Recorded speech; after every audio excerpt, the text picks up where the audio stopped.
culture also affects the communication between doctor and patient. And we doctors bring our own culture to the table, whether we recognize it or not. And sometimes that becomes a problem. But the story that the Institute of Medicine told in their report was about a black man who was a truck driver. He drove his truck across the country, and he was suffering from depression.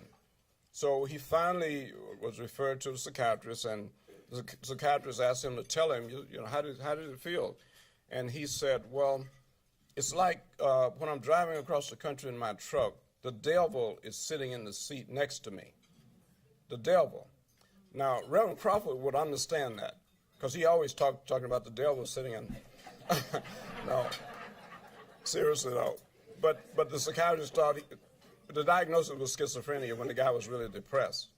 And because the diagnosis was schizophrenia, because he thought the guy was out of touch with reality when he said the devil is sitting on the front seat next to me. So if you don't understand the culture, sometimes the language doesn't have the meaning that it's supposed to have. So what we tried to say was that culture matters, and we have to make sure that we have people who are sensitive to culture who are involved in the care of patients. So culture counts, and we got to continue to work to break down culture barriers. We have major problems. Well, in all of the health professions, we have an underrepresentation of African Americans and other minorities. It hasn't gotten much better in the last 10 years. It's a very serious concern when it comes to diversity, when it comes to eliminating disparities in health, when it comes to just culturally sensitive quality health care.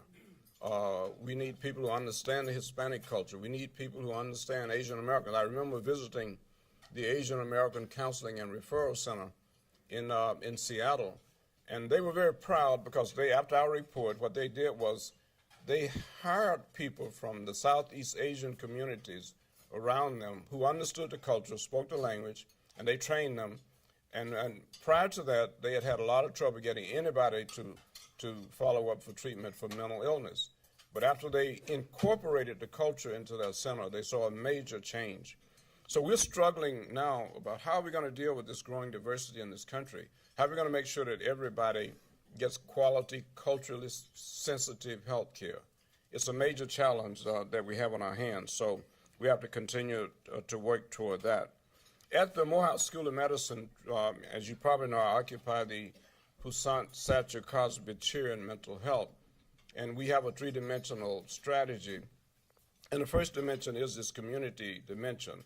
We need to educate the community about mental health and mental illness so that we get rid of the stigma that keeps people from seeking help when they need it.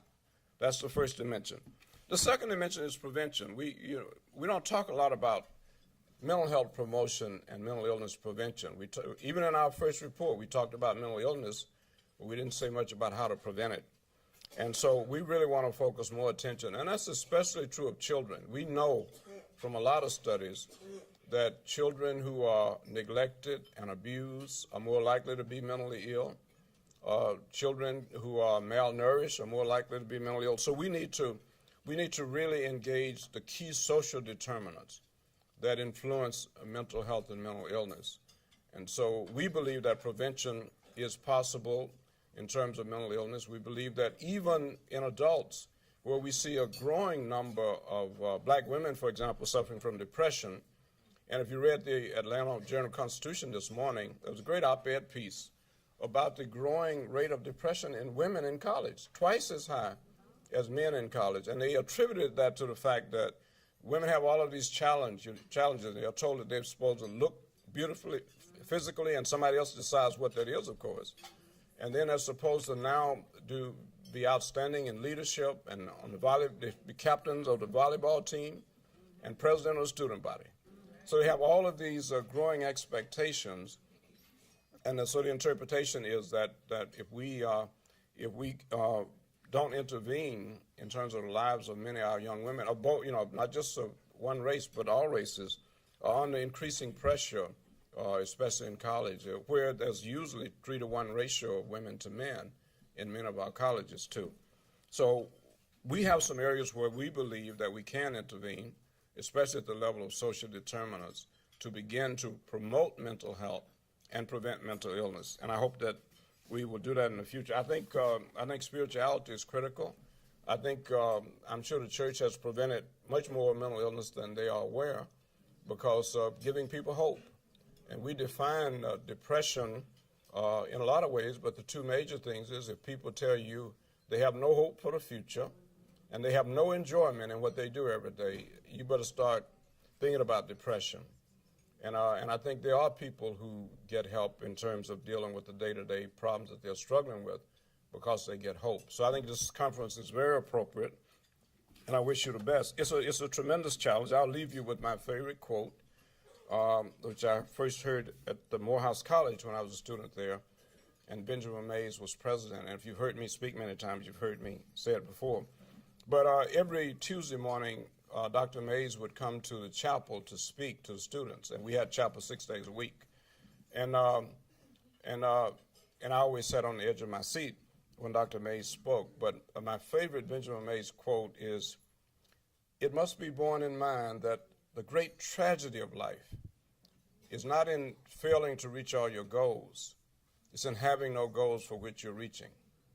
It's not a calamity to die with dreams unfulfilled, but it is a calamity not to dream. It's not a disaster if somehow you fail to achieve your highest ideals, but it is a disaster if you have no high ideas for which you're striving. It's not a disgrace to fail to reach the stars, but it is a disgrace to have no stars for which you're reaching." In the final analysis, he said, "Not failure, but low aim is sin." And when it comes to mental health and mental illness, we must no longer be guilty of low aim. Thank you.